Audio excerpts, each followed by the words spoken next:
Frontline Updates, where we delve deep into military strategies and updates from conflict zones. Today, we're discussing the progress of the ongoing special military operation as of February 3rd, 2025. I'm your host, Sharifa Mohammed, MGT. I'm Colonel A.C. Oguntoye, an Infantry Officer. The West Group of Forces improved tactical positions and defeated multiple Ukrainian brigades across the Kharkiv region and parts of the Luhansk and Donetsk People's Republics, resulting in substantial losses for Ukraine, including 300 servicemen and significant military equipment. Welcome to Frontline Updates, your trusted source for the latest developments on security and defense operations involving military forces. I'm your host, and today we have an exclusive interview with Colonel A.C. Oguntoye, who will provide insights into the progress of the special military operation as of February 3rd, 2025. Colonel Oguntoye, thank you for joining us. Thank you. It's good to be here. Colonel, let's begin with an overview. What are the key developments from the last 24 hours? The armed forces of the Russian Federation continue to execute offensive operations across multiple fronts, achieving tactical advancements and inflicting significant losses on Ukrainian forces. Russian forces have strengthened their positions in Kharkiv, Donetsk, Luhansk, Zaporizhia, and Kherson regions, eliminating enemy defensive strongholds and disrupting their logistics. Let's break it down by region. Can you start with the North Group of Forces in Kharkiv? Yes, the North Group engaged 2 Ukrainian territorial defense brigades in the settlements of Yudy and Okremovka. The enemy suffered 35 personnel losses, and we neutralized 3 Ukrainian field artillery pieces. Our forces consolidated control over strategic positions in the region. What about the West Group of Forces? The West Group has enhanced tactical positions, engaging and defeating multiple Ukrainian brigades, including tank, mechanized, airborne, ranger, and assault brigades in Borovaya, Kupiansk, Zagoroikivka, Zelenigay, Kharkiv, Novoyegorovka, Luhansk, and Yampol, Donetsk. Ukrainian losses: 300 servicemen, a U.S.-made M113 APC, 7 pickup trucks, and 5 artillery pieces, 2 Western-made. Destroyed the Enclave electronic warfare station, limiting Ukrainian battlefield coordination. What are the latest updates from the Southern Front? The Southern Group continues to push forward, defeating 4 mechanized, airmobile, marine, and territorial defense brigades in Dranavka, Verkhnekamenskoye, Orakovo-Vasilevka, Pretikino, Chasov Yar, Dagnoy, and Ulikli, Donetsk. Ukrainian losses include 220 personnel, 1 armored combat vehicle, and 4 cars. 2 Ukrainian ammunition depots were destroyed, disrupting their resupply capabilities. Moving to the Center Group of Forces, where have the latest engagements taken place?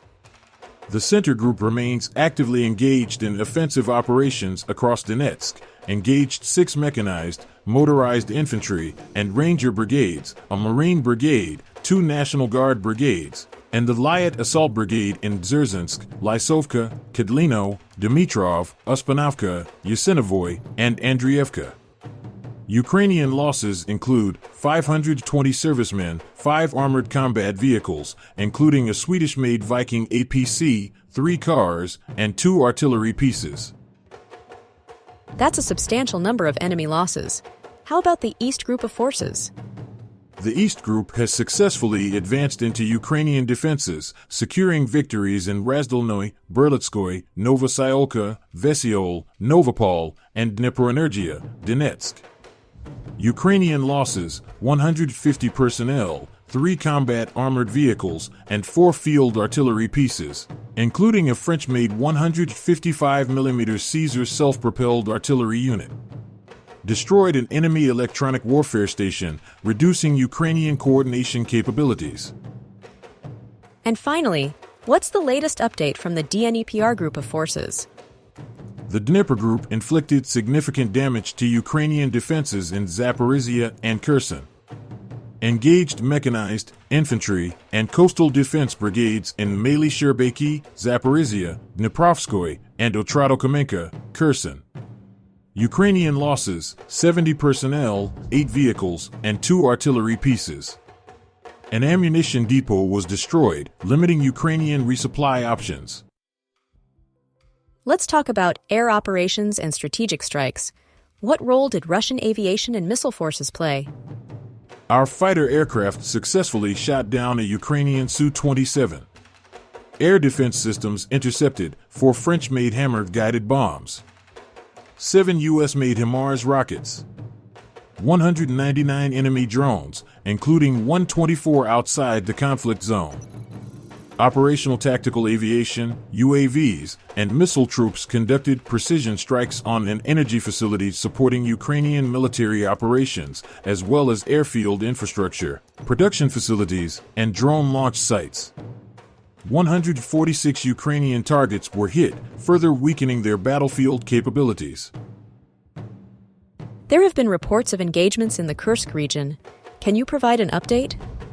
The North Group of forces successfully repelled Ukrainian attempts to advance into Russian territory, engaging 7 mechanized for airborne assault and a territorial defense brigade in settlements across Kursk and Sumy regions. Ukrainian losses: 210 servicemen, 2 IFVs, 2 APCs, 9 armored vehicles, 9 cars, 4 artillery pieces, and an ammunition depot destroyed. What's the broader strategic outlook moving forward? We will continue our offensive operations, focusing on weakening Ukrainian supply lines and defensive capabilities. Further precision strikes will degrade Ukrainian military infrastructure. Additional advancements are expected in several operational sectors. Colonel, thank you for providing such a detailed briefing on the current military situation. Your insights are invaluable to our understanding of the conflict's dynamics. And thank you to our listeners for tuning in. Join us next time as we continue to provide up-to-date coverage on global military affairs. Stay with us for more updates and expert analyses on global defense and security issues. Stay informed, stay secure. Thank you.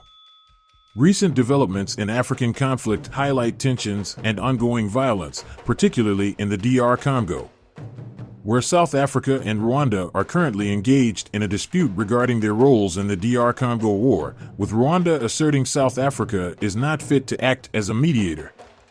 In Sudan, there are reports of genocide, and the political situation remains unstable as the U.S. envoy states there is no political will to end the ongoing war.